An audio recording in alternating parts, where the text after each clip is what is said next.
Sawubona, nayi imibuzo elandelayo ongayibuza ingane engena ebusheni bayo. Le mibuzo ungayibuza ingane nsuku zonke.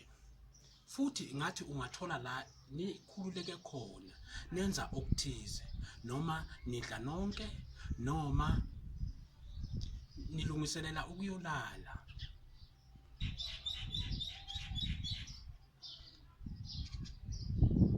Ingabe yini ekwenze ukuthi ujabule namhlanje? Ingabe ubuphi ubunzima ububhekane nabo namhlanje? Kuyini oyidingayo namhlanje?